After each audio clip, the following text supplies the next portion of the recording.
Hello, students. This is the third session on the chapter Principles of Management. Now, in this session,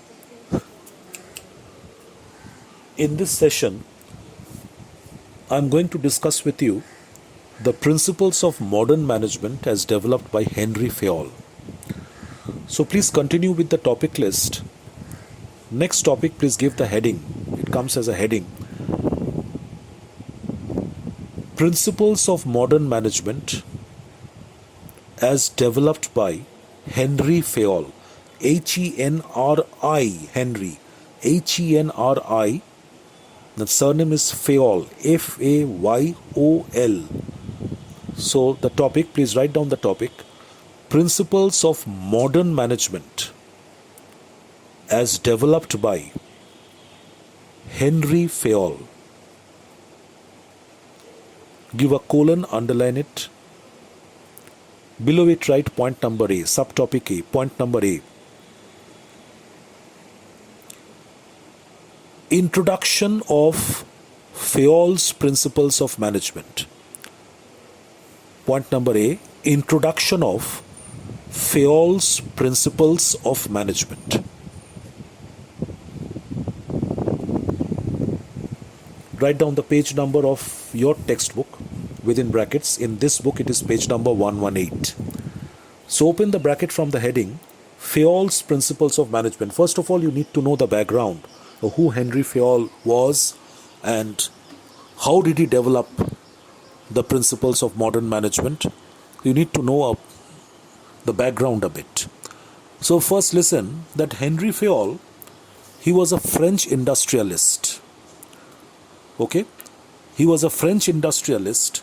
He started working in a French mining company at a very, very early age. Now he gathered all sorts of experience regarding the mining industry in France, and he rose to the power of the position of a managing director in that company in the year 1888. So through his dint of ability, through his hard work and effort, he rose to the position of the managing director of this French mining company in the year 1888. And from his long practical experience in that mining company and the other mining companies which he visited in France, he developed a general theory of management. So from his long experience, from his long observation, long association as a member, as an employee, then as a director of a mining company, so he developed certain principles of management. He developed a general theory of management. And he pronounced these principles of management in his book, Administration Industrielle Generale, which was published in the French language in the year 1916 and which was ultimately translated into English in 1929 under the title General and Industrial Management. General and Industrial Management is the famous book written by Henry Fayol, and in this book he has advocated certain principles of management. And these principles of management these days are referred to as principles of modern management. Now, how are the principles of management, the principles of scientific management as developed by Taylor and principles of modern management developed by Fayol different from each other? That is a point to be understood. There are a number of points of difference between the two sets of principles, but the main point of difference between these two sets of principles of management is that Fayol's principles are based on scientific methods and techniques. He developed these principles through continuous scientific experimentations, scientific methods and techniques. And according to him, whenever a principle of management will be applied in an organization, if it is applied at the right time and at the right place, it will always produce the same result. So, like any other law, in any other physical science, physics, chemistry, whenever the law is applied anywhere in the world, it gives the same result.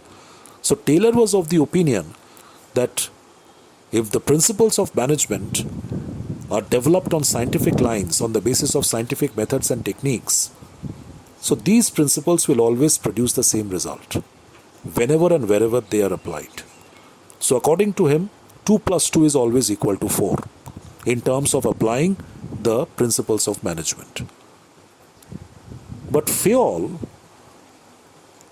he took the good points, the necessary points from the Taylor's principles of management, and along with that, he added a number of subjective issues as well. Taylor's principles of management are very specific and objective in nature. If this principle is applied, this will be the effect. That's all. But Fayol, he developed the principles of modern management where he took into consideration a number of subjective aspects as well. Because Fayol felt that unlike any other physical science, management is such a science, management is a social science. It is a social science because the managers have to deal with, the managers of a business organization do not have to work out experiments within the confined walls of laboratories and get results out of it. The managers of a commercial organization need to work with people, their subordinates, their colleagues, inside the organization, outside the organization. So managers need to work with human beings, and the behavior, motive, attitude of the human beings with which the managers are working cannot be predicted with a great degree of precision in advance. A person who behaves in a particular manner today within a particular setup, that same person can behave in a different fashion tomorrow within the same setup. So as managers have to deal with, management is a social science. It teaches managers how to deal with people, how to get the best things out of them, how to get the best out of them. So while dealing with people, 2 plus 2 may not always give 4. So these are the subjective aspects. So Fayol gave due recognition of these subjective aspects, and he incorporated these aspects in his principles of management. And these principles of management are regarded as the modern principles of management. Fayol developed 14 different principles of management, and they are better known as, in the management studies, they are better known as Fayol's 14. Fayol developed 14 principles of management, which are known as Fayol's 14. So that's the basic introduction regarding Fayol's principles of modern management. So you will mark the bracket, you will start the bracket from this sentence, which says,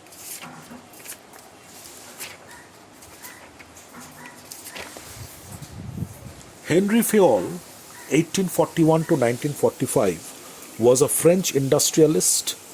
He joined a French mining company. The name of the company is a French company given within brackets.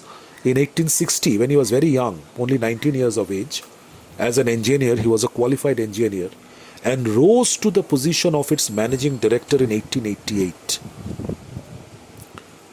Through his long practical experience in that mining industry, Fayol developed a general theory of management. He published a book called Administration Industrielle Generale in French in 1916, which was translated into English in 1929 under the name General and Industrial Management. Close the bracket after this. And in this particular book, General and Industrial Management, the Taylor, for the first time, he advocated his 14 principles of management. So close the bracket after this.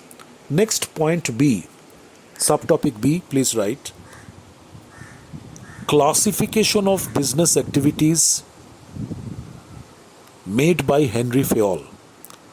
Classification of business activities made by Henry Fayol.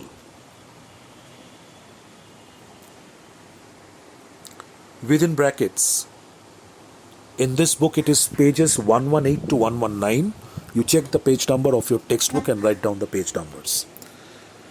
So Henry Fayol, he classified, like F.W. Taylor, the father of scientific management, he classified business activities into two tasks: planning and operational work, planning and operations.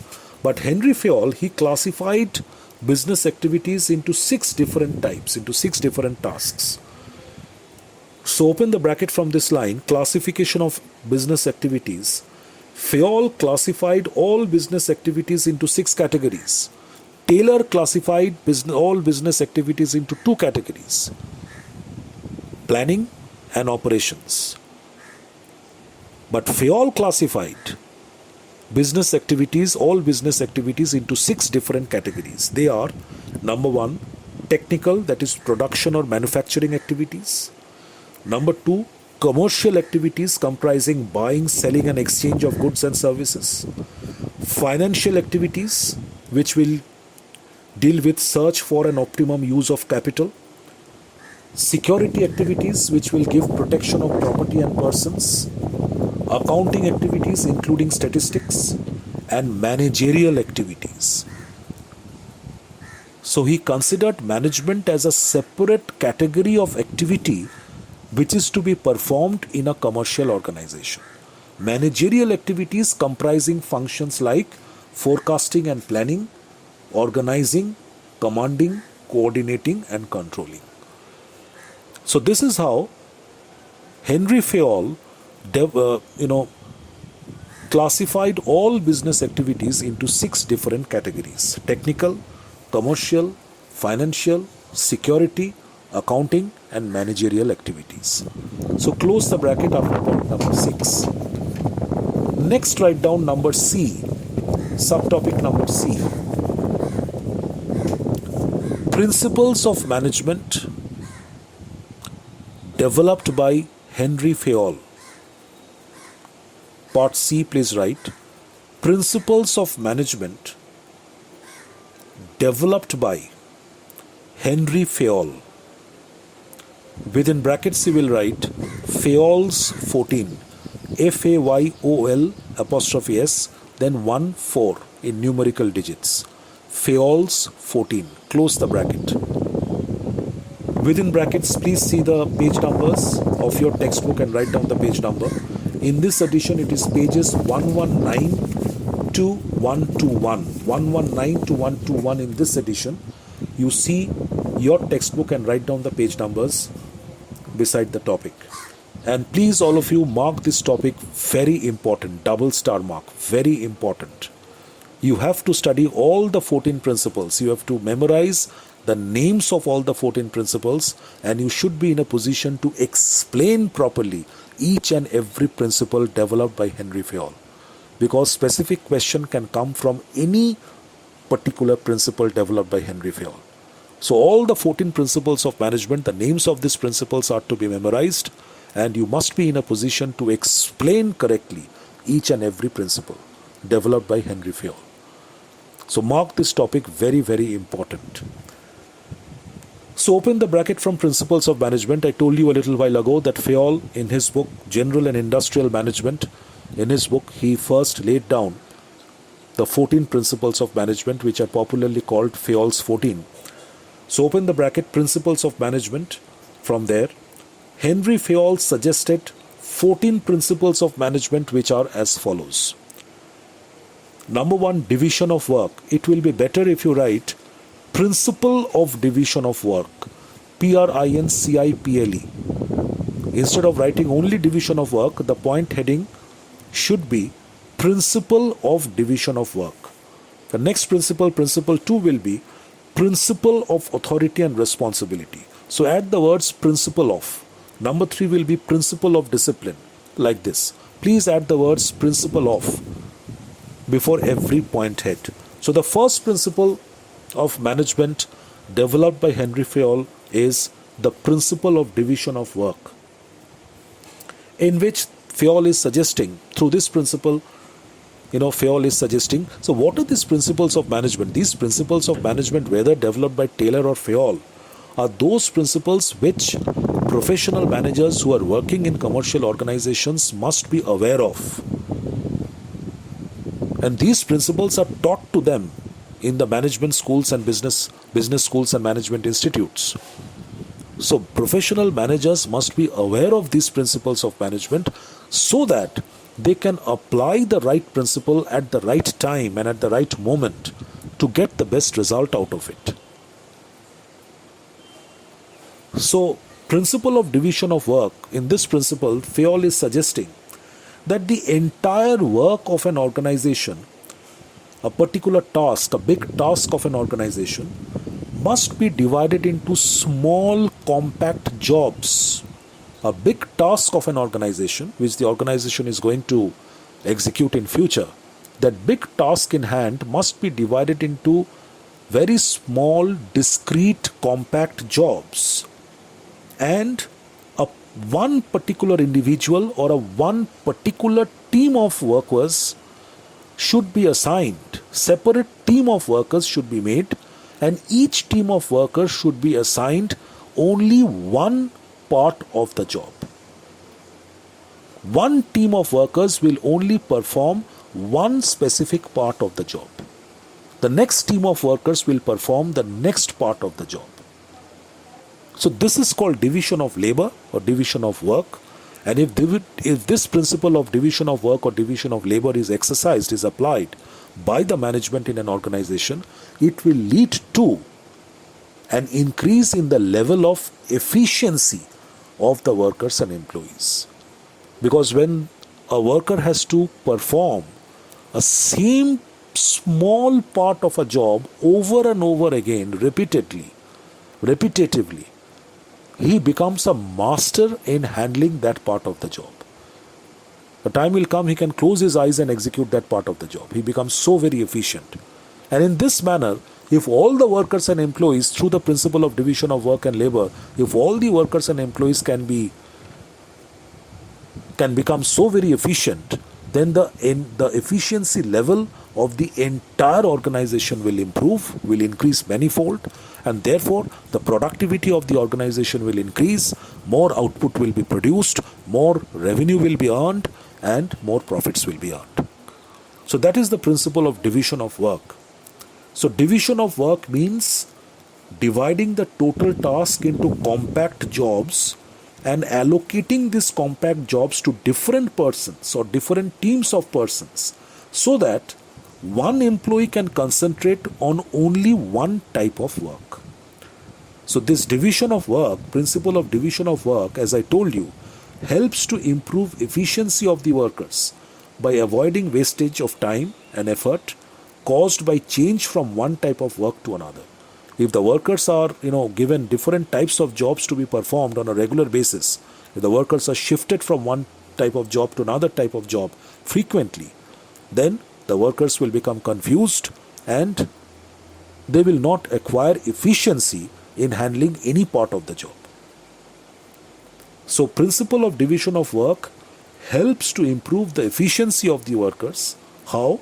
By avoiding wastage of time and effort caused by, if there is frequent change of the workers from one type of job to another job, if the worker is shifted from one type of job to another, it will lead to wastage of time and effort. Their efficiency in doing any part of the job will not improve. So, principle of division of work will help to improve efficiency of the workers by avoiding wastage of time and effort caused by the change from one type of work to another. When an individual does the same job repeatedly, he acquires speed and accuracy and also perfection. Accuracy means perfection in performing that job. You close the bracket after performance. So when the same individual, same worker does the same small part of a job over and over again for a long period of time, he acquires speed and perfection, accuracy in executing that task. His efficiency, his degree of efficiency with which he performs the job increases by a large extent. Next, number 2, open the bracket, principle of authority and responsibility. Principle of authority and responsibility. So Fayol is saying that if the managers have to get the work done by their subordinates, two things are to be vested in them by the top management. What are these two things? Authority as well as responsibility. Now, what is authority? Authority is a right, it is a power given to a particular person to get work done from his subordinates. Authority is a right or a power which can be consciously and deliberately given to a particular manager so that with the help of that power, with the help of this right, he can get the work done from his subordinates. And what is responsibility? Responsibility is the obligation to perform the assigned task. Responsibility means that that particular person becomes obliged, he becomes committed to perform a particular task assigned to him. So a manager must be vested with both authority and responsibility, which will enable him to get the work done from his subordinates. If only authority is given to him, if the top management gives the junior manager only authority, but no responsibility, then that manager will take his life easy. He will run his department the way he feels like because he has got the authority. And because he is not responsible, he is not held responsible, responsibility has not been given to him. So that authority will lead to reckless behavior, uncontrolled reckless behavior of the manager. Because he knows very well, I got the power only, I got the authority only, which I can exercise in any fashion I feel like on my subordinates. And at the end of the day, if anything wrong happens in my department, if my department cannot produce the desired result, I shall not be held responsibility. Because responsibility has not been assigned to me. I have only been given authority. So that is also not good. And only responsibility should not also be given without authority. So if a manager is given only responsibility that you are responsible for running this particular department, but he is not given the position of the manager, of the head of the department, he is not given authority and power to run his department, then his subordinates will not listen to him. It will be very difficult for him to run the organization and get the things work done and get the work done by his subordinates. So every manager must be vested with two things, authority as well as responsibility. Authority is the right or power which will enable the managers to get the work done by his subordinates, and responsibility will keep the manager obliged towards performing the particular task of running the department which has been assigned to him.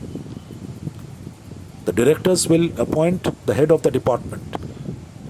So the director of a company, they appoint the head of the marketing department. So this person becomes the marketing head. So two things are vested with him now, authority as well as responsibility.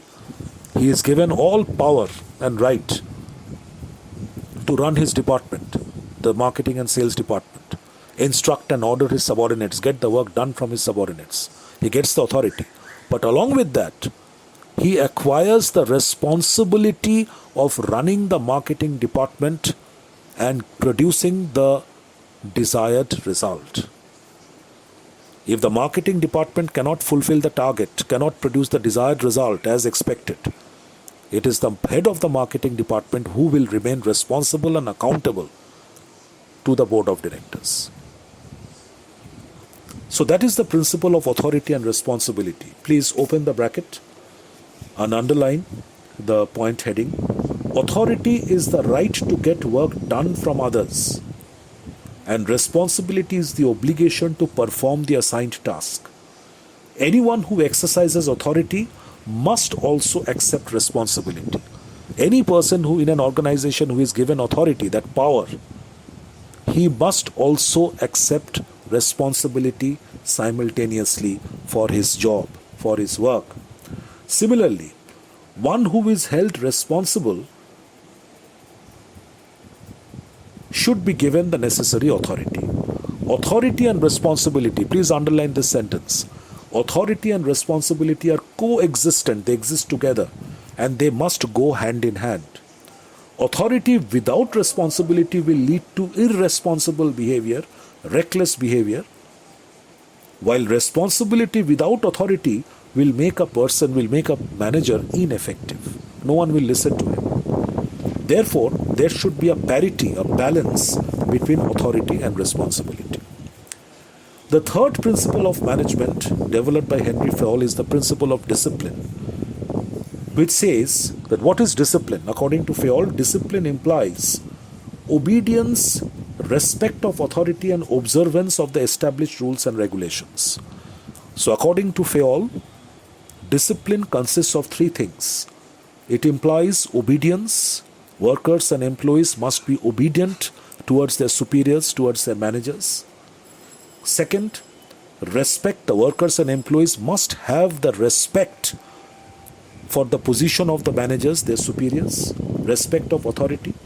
And the third part of discipline is that observance of the established rules and regulations. Anyone and everyone, whether a worker or an employee or a manager or an executive, whoever, must observe the established rules and regulations very consciously and rigidly in the organization. So if these three things are executed in an organization, then only it can be said that the staff members of this organization are very disciplined. So according to Fayol, discipline implies obedience, respect for authority, and observance of, compliance of the established rules and regulations. So this discipline must be maintained at any cost within an organization. So discipline is essential for the smooth running of every organization. According to Fayol, good supervision at all levels, clear and fair rules, and built-in system of penalties will help to maintain discipline. Fayol is suggesting that proper discipline must be maintained at any cost, especially in a commercial setup, in a commercial environment, in a commercial organization, for the smooth running of that organization. Without discipline, an organization cannot run smoothly and efficiently. There will be all types of chaos, confusion, and pandemonium. So every member of the organization must be very disciplined and work in a very disciplined manner. Only then the organization will run very smoothly and efficiently. And Fayol is saying that how to maintain this higher degree of discipline in an organization. So he is suggesting that good discipline can be maintained in an organization through good supervision by the managers at all levels of management. Good supervision has to be done by the managers at all levels of management. The management must frame clear and fair rules for everyone. And if anyone in the organization is found defying or violating those rules, some type of penalty must be imposed on that particular person. That penalty can be in terms of some, a monetary penalty, deduction from salary, 3 days salary deducted, or the penalty can be imposed in the form of a transfer from the head office to a branch office to a remote village. That can be also some sort of a punishment or penalty. So some sort of penalty must be imposed by the management on those who are found violating the rules and regulations in the organization. So if these things are done, management will be able to ensure proper discipline in the organization. So that's the principle of discipline, which is very much essential for running an organization smoothly and effectively. Principle number 4 is called the principle of unity of command. Principle of unity of command. This principle is very, it is a simple principle which is suggesting that subordinates, workers and employees must receive orders from only one superior. Workers and employees must receive commands, that is order, only from one superior. If more than one superior keeps on giving commands, orders and instructions to the same set of workers, they will get confused and it will eventually undermine the authority of the superiors. A time will come when the workers, the subordinates, will obey none of the superiors, will not take orders and instructions from any of the superiors. So therefore, it will be better that only one superior gives command, instructions and orders to a set of workers and employees. So that is the principle of unity of command. According to this principle, an employee, a worker, should receive orders from only one superior and should remain accountable only to him. A worker should receive, an employee should receive orders from only one superior and he will remain accountable to that particular superior only. No person can serve several masters at the same time.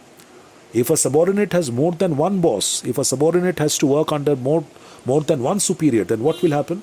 There will be dual command, double command coming from both the superiors, which will undermine eventually their authority, weaken discipline in the organization, divide loyalty, and create confusion and delays.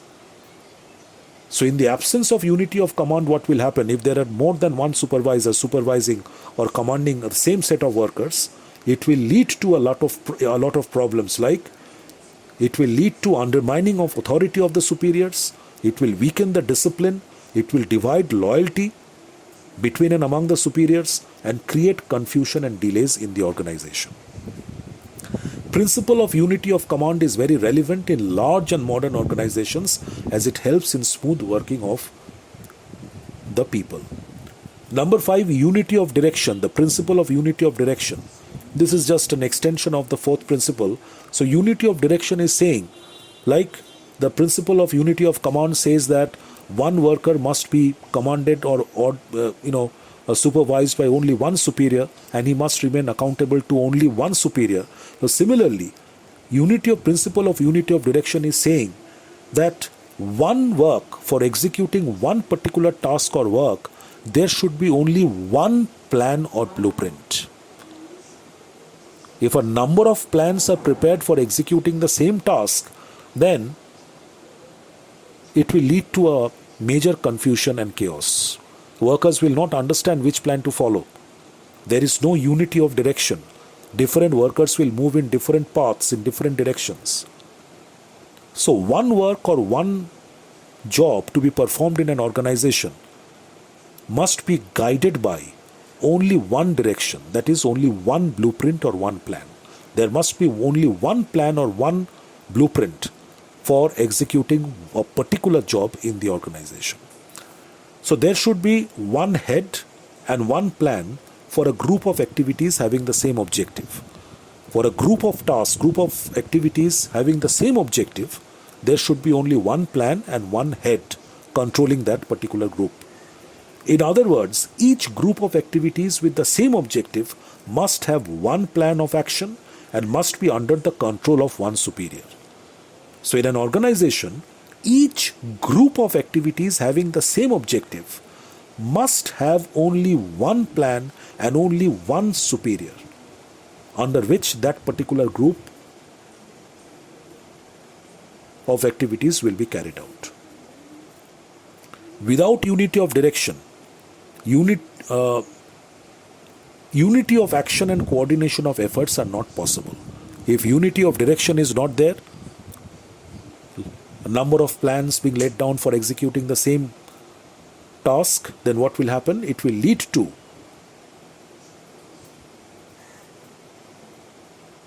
there will be no direction of unity of action, and coordination of efforts among the different workers and employees will not become possible. So close the bracket after this paragraph. Then principle number 6, principle of subordination of individual interest to general interest. So most of these principles are developed by Henry Fayol through his common sense. through his observation which he had made continuously in the mining industry for a number of years, throughout his life rather. So in this principle he is suggesting that whenever a particular worker or employee is working in an organization, he must not think of or give importance to his own personal objective or interest. Personal objective or interest must be set aside when you are working in a professional organization. Personal interest and objective must be subdued, and only the general interest and objective of the organization must be given recognition.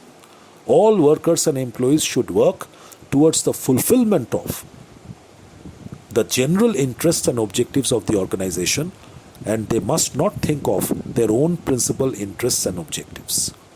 So that is the principle of subordination of individual interest to general interest. An organization is bigger than an individual. Therefore, the interests or goals of the organization must prevail above the personal interests of the individuals. The individual workers and employees must realize one thing, that if the overall objectives and goals of the organization are fulfilled, if they give due recognition and importance in fulfilling the overall goals and objectives of the organization and succeed in doing that, automatically their personal interests and objectives will be fulfilled. But if the organizational goals and objectives are not fulfilled, the personal goals and objectives of the individual workers and employees will not get fulfilled. So workers and employees must understand this, must realize this. Interests or goals of the organization must prevail above the personal interests of the individuals. In order to achieve supremacy of group or common interests, managers must set a good example. So how can the managers ensure that every worker, every subordinate under them are thinking of attaining the organizational principles and not objectives, and not thinking of their own personal objectives and interests? For ensuring this, the managers must themselves set a good example in front of the subordinates. Managers must set a good example, and they must be firm but reasonable in dealing with subordinates. So this principle can be attained by dealing with the subordinates firmly whenever required, but the manager must not be unnecessarily harsh and firm with their subordinates or with his subordinates. Whenever it is required, whenever there is a genuine reason, the management has to deal with a subordinate firmly. Otherwise, the management will have to treat all the subordinates in a very friendly manner. So constant supervision is necessary to prevent promotion of personal interest at the cost of the organization. So along with dealing the subordinates firmly whenever required, the management should be continuously supervising. The management should continuously supervise to prevent promotion of individual interest at the cost of the organization. Promotion of individual ideas, interests and objectives must be prevented within the setup of the commercial organization. And for that, continuous supervision has to be done by the managers. Next principle is called the principle of remuneration. This principle is saying that fair, just and reasonable amount of remuneration must be given to all workers and employees of the organization. Workers and employees must be rewarded for their effort. Their effort must be given due recognition. Okay? Management must appreciate the dignity of labor, recognize dignity of labor, and all workers and employees must be paid fair, equitable and just remuneration for their services and effort. Then only good workers and employees will continue to remain in that organization, serve the organization for a long period of time and work with full devotion and concentration. So the remuneration payable to workers must be fair, reasonable and satisfactory, both to the employees and the employer. It must reward effort so as to motivate higher productivity. Efficient work, the effort given by the efficient workers, the efficiency of the workers must be recognized. Workers who have worked with greater degrees of efficiency, their efficiency must be applauded, must be appreciated. They must be given more incentives in order to motivate the other workers to work with more efficiency. The amount of remuneration and the method of wage payment should be very fair and rewarding. The amount of remuneration and the method by which the wages are given must be made absolutely transparent and clear to all employees and workers so that there is no confusion in their minds. Number 8, principle of centralization. Another principle developed by Henry Fayol is called principle of centralization. So Henry Fayol has defined centralization and decentralization very nicely. He said that anything and everything which increases the importance of the subordinates' role is decentralization. If the management does anything which will increase the importance and role of the subordinates, then it will lead to decentralization, that giving powers and authority in the hands of the subordinates. Increasing the role and importance of the subordinates is decentralization. And what is centralization? Anything which decreases the role and importance of the subordinates in an organization will be treated as a measure of centralization. Anything which decreases the role and importance of the subordinates can be treated as centralization. Okay? So, good management of a good organization must strike, Fayol is suggesting that good management of an organization must strike a proper balance between centralization and decentralization. Managers must know, top management should know how much of power to keep in their hands, how much of centralization is required, and they must also delegate authority and responsibility and power to the junior managers, middle level managers, lower level managers. Decentralize whenever and wherever required. And decentralization becomes very effective for running very big organizations which have a number of factories, offices, branches, showrooms spread across different parts of the country or even in different countries of the world. Without decentralization, a big organization cannot be managed properly.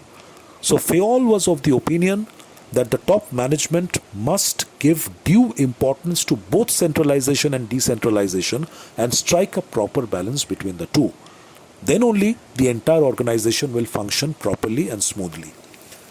So according to Fayol, everything that increases the importance of the subordinate's role is decentralization, and anything that reduces the subordinate's role is centralization.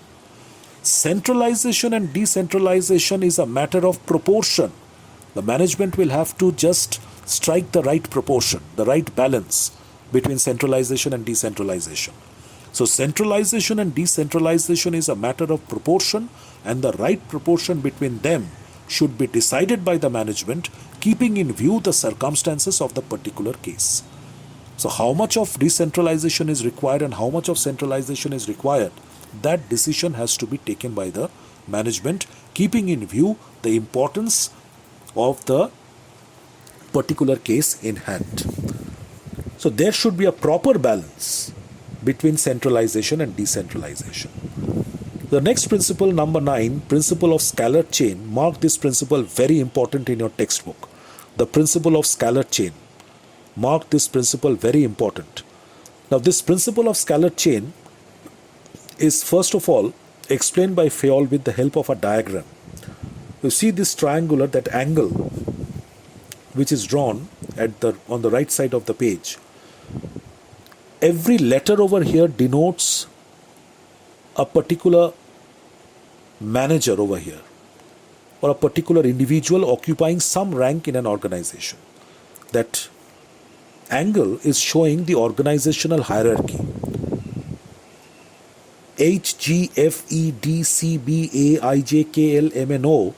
These are all different individuals who are occupying some rank or designation or position in that organization, in the organizational hierarchy. The diagram is showing that A is the supreme authority in this organization. He is the chief executive officer, or is the president or the chairman of the organization. And he has got two wings to support him. The left side, the left wing and the right wing. On the right side of A, if you look from A's point of view, on the right side of A, he has got a number of managers under him. B, C, D, E, F, G, H. And on the left of A, he has got other managers to help him, who are his subordinates, who are I, J, K, L, M, N, O. So now the principle of scalar chain is saying that whenever a particular individual in this organizational hierarchy, as shown is this diagram, has to pass on any information, has to give any message to any other person in this organizational hierarchy, the sender must follow the official chain of command. He must pass on the information to his immediate superior first. He must not give the information in the normal circumstance to any other person in the organizational hierarchy. So whenever communication has to take place in a commercial organization, the communication must flow, information and messages must flow through the official chain of command, through the official chain of superior subordinate relationship as shown in the organizational hierarchy. That chain of command, that chain of superior subordinate relationship must not be broken in the normal circumstances for passing information or messages from one person to another person in the organizational hierarchy. Say for example, you see the diagram, for example, if person F, who is occupying a position in this organizational hierarchy, has to send a message to another person M on the other side of the ladder, then in the normal circumstances, F will first pass that information to his immediate superior E. E will in turn pass on that information to D. D in turn will pass on that information to his superior C. C to B. From B the information will come to the top person of the organization A. A will send this information down to I to J, J to K, K to L, and eventually L will pass on that information down to his subordinate M. So this is what the official chain of command is. And this official chain of command must be followed in the normal situations for giving information and messages. This should not be defied. The official chain of command for communication must not be broken in the normal circumstances. However, if it is an emergent situation, in case of emergencies, in case of a very urgent situation, in such situations only, F can communicate, F can break the chain of command for an exception and communicate directly with M, breaking the chain of command. So that direct communication between F and M in exceptional situations is called a gangplank. G-A-N-G, gang, P-L-A-N-K, plank. A gangplank is a direct contact between two persons in the organizational hierarchy without maintaining the chain of command, without following the chain of command. So when a direct contact is established between two persons in an organizational hierarchy without maintaining the chain of command, this direct contact is called a gangplank. So this gangplank or this direct contact between two individuals which does not follow the official chain of command must only be allowed in case of very urgent situations, exceptional situations, in case of emergencies, and it must not become a regular practice. So that is what the principle of scalar chain is saying. So open the bracket. Scalar chain refers to the chain of superiors ranging from the ultimate authority from the top right towards the lowest rank at the bottom. So scalar chain, meaning of scalar chain is it is a chain of superiors starting from the ultimate authority, the top boss right at the helm of affairs, down to the lower level manager right at the bottom. So that's a scalar chain, the chain of superiors in the organizational hierarchy. Normally, the prescribed chain of command should be followed. In the normal situations, the prescribed chain of command must be followed, and communications should flow through this established chain of command. However, to facilitate quick communication, if quick communication is required in an urgent situation, to facilitate such quick communication between two links in the chain, a gangplank may be created. A gangplank is a direct contact which may be created only in case of urgent situations, in case of emergencies, which is denoted by that, represented by that dotted line in the diagram between F and M. So when you are asked to explain the principle of scalar chain, first of all you will write the first paragraph which explains what a scalar chain is, and you will write that in the normal situation, normal circumstances, the prescribed chain of command should be followed and communication must flow through the prescribed established chain of command. But in case of emergencies, a direct contact can be established between two persons in the organizational hierarchy, breaking the chain of command, and this direct contact is called a gangplank. So after writing this, then you will draw the diagram and explain the diagram. The diagram must be drawn and explained when you are explaining the principle of scalar chain. Otherwise, you will not get marks. So after drawing the diagram, write down all those, A, B, C, D, E, F, show the superiors with the help of these letters, the chain of superiors. Draw that gangplank with a dotted line, and then you will explain that in this figure, the scalar chain is represented by the double ladder HAO, the angle HAO, the double ladder. Any communication from F to M, any communication which is required between F and M in the normal circumstances, first will flow upward to A through E, D, C and B, and then it will flow downwards through I, J, K and L. So in the normal circumstance, F will have to communicate with M by following the official chain of command. A gangplank represented by the dotted line between F and M, that's a direct contact between F and M, can be created to avoid delays and difficulties in communication only in case of special situations, special cases. Gangplank should not, however, be a normal practice because it undermines the established lines of authority. Moreover, F and M should inform their respective superiors about the direct communication, cancel the word among and write between them. So even if a direct contact has been established in an emergency between F and M, they have communicated with each other directly, breaking the official chain of command because the situation demanded a direct contact between them. So after that, immediately F should inform about this contact to his immediate superior E, and M also should apprise his superior L of the direct contact which had taken place between him and Mr. F.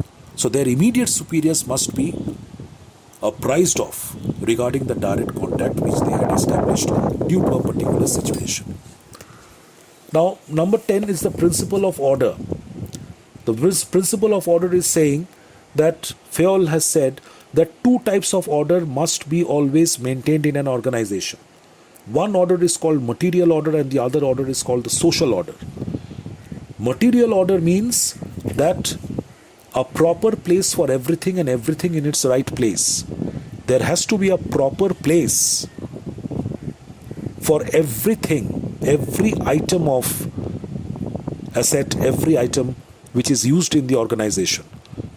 All items which are acquired by an organization, everything which is acquired by an organization must be kept at the proper place, and everything in its proper place. Material order implies a proper place for everything, and everything must be kept in the proper place. A proper place must be assigned for everything, and everything must be found, must be kept in that proper place, allocated. Similarly, there is another order which is to be maintained in an organization, which is called social order. Social order means a place for everyone and everyone in his appointed place. Social order is meant for the individuals working in the organization. That a proper place must be given, a proper office, a place of work must be given for every individual working in the organization, and every individual must be found in that place during duty hours. Every individual must work from that allotted place or from that allocated place. So social order means a place for everyone and everyone is in his appointed place. The right man in the right job is very important for successful functioning of an organization. So if these two orders are maintained in an organization, material order and social order, it will ensure the right man at the right job and at the right place, which in turn will ensure the successful functioning of an organization. The next principle is called the principle of equity. The Fayol is suggesting in this principle that every employee of an organization must be treated with justice and kindness equally. There should be no scope of partiality, favoritism, nepotism in a commercial setup. A manager must not show or must not give any favoritism or any special kind of a treatment to a particular subordinate. Everyone should be treated alike. So there must be, management should treat the employees with justice and kindness. There should be equity of treatment in dealing with subordinates, and no discrimination should be made between them. No discrimination in the process of handling subordinates should be made by the management. Nepotism, that is partiality and favoritism, should not exist in a commercial organization, as these are injurious to the motivation and morale of the employees. Management must not exercise these unethical practices, partiality, favoritism, nepotism, because it will ultimately destroy the motivation and the morale of the employees. Principle of stability of tenure. Very simple principle through which Fayol is suggesting that reasonable security of service should be provided to all employees in the organization. If employees work well, work with responsibility and care and dedication, so their jobs must not be terminated. The employees must get the satisfaction of job security and job safety. So they should be allowed to continue with their service as long as they want, provided they work in the desired manner. It takes time to learn and get used to a job. Therefore, a reasonable security of service should be provided to all employees. Stability of tenure helps to develop loyalty and attachment on the part of the employees also. So if the management can give a feel to the employees that if you work well, that you don't have to think about your job. We promise you job security, you only need to work well, that's all. So you can continue to work with us for as long as you want, till the date of your retirement. So this develops a sense of attachment, a sense of belongingness on the part of the employees towards the organization. The employees become more loyal, more sincere.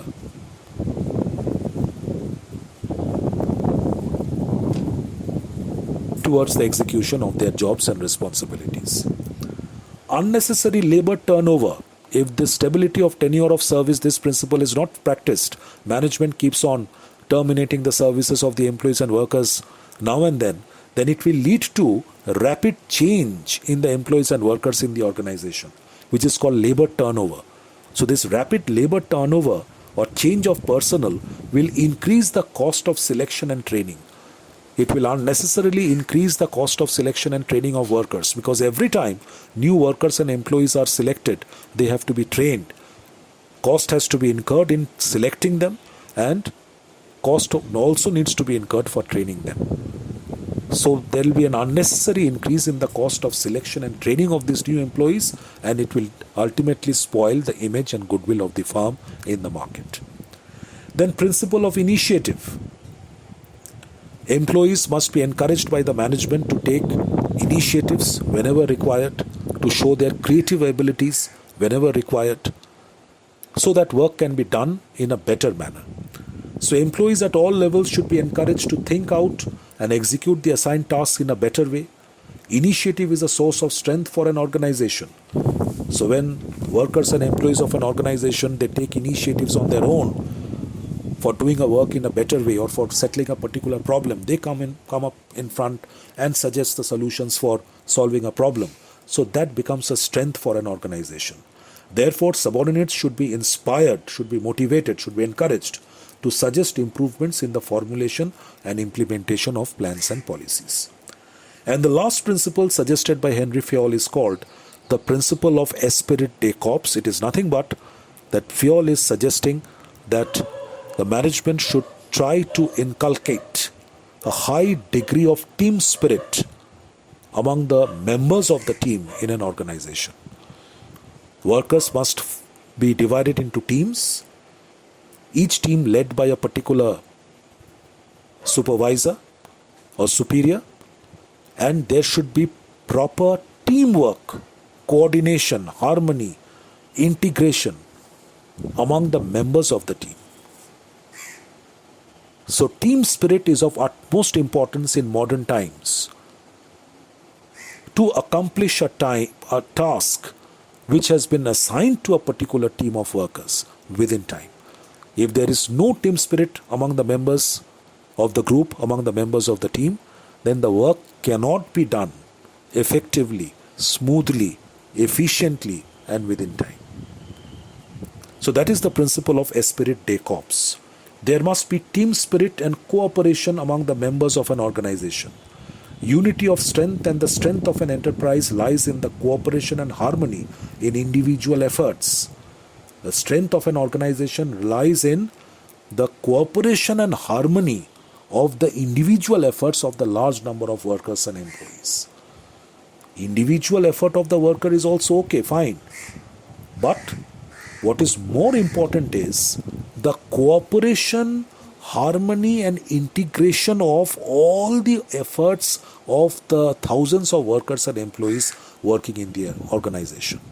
So if the individual efforts can be coordinated, can be harmonized, that becomes an immense strength for the organization, a huge asset for the organization. So unity of strength and the strength of an enterprise lies in the cooperation, the strength of an organization. How powerful, how strong an organization is, it depends on the cooperation and harmony of the individual efforts, in the individual efforts. Group efforts are more than the aggregate of individual contributions on account of esprit de corps. So close the bracket after this. So these are the 14 principles developed by Henry Fayol, popularly known as Fayol's 14. So learn these principles very, very well. Next topic altogether, this will be the last topic of the chapter. Next topic altogether, please write differences between Taylor's principles of scientific management and Fayol's principles of modern management. Differences between Taylor's principles of scientific management and Fayol's principles of modern management. Within brackets, pages 122 to 123 in this edition, you see the page numbers of your textbook and write down the page numbers. Mark this topic important. Mark this topic important. So from the table you will study 4 points. You open the bracket from point number 1. Perspective wise, viewpoint wise, how the two sets of principles are different. Taylor's principles of management are operative in nature or on the shop floor level. It should be operative on the shop floor level. Before the word operative, please write they are. They are means principles, Taylor's principles of management. They are operative on the shop floor level. They are operative on the shop floor level. That means Taylor's principles of management are mainly meant for the lower management, for getting the work done by the workers and employees. So they are operative on the shop floor level. They can be applied better on the floor of the shops, workshops. FEOL, they are meant for top level of management. The complete sentence will be, they are meant for the top level of management. FEOL's principles of modern management are meant for the managers who are working at the top level of the organizational hierarchy. So they are meant for the top level of management. Number 2, you don't have to study. Number 3, focus, give a tick mark. Before increasing, you write, they focus on, they means Taylor's principles of management. They focus on increasing productivity of the workers. FEOL, they focus on improving overall efficiency of administration. They means FEOL's principles of management. They focus on improving overall efficiency of administration. Techniques which are followed: scientific observation and measurement techniques. After measurement, write techniques, then write are followed. Scientific observations and measurement techniques are followed. Full stop. Under FEOL's principles of management, general principles of management are followed. Full stop. General principles of management are followed. Number 5, nature of work done, give a tick mark. They involve, they means principles, Taylor's principles of management. They involve scientific management. And before FEOL, they involve general theory of administration. They involve general theory of administration. So close the bracket after this. You will study 4 points of difference, 1, 3, 4 and 5. So with this we conclude the chapter Principles of Management. The next class we are going to start a new chapter which is called Planning. Till then, goodbye.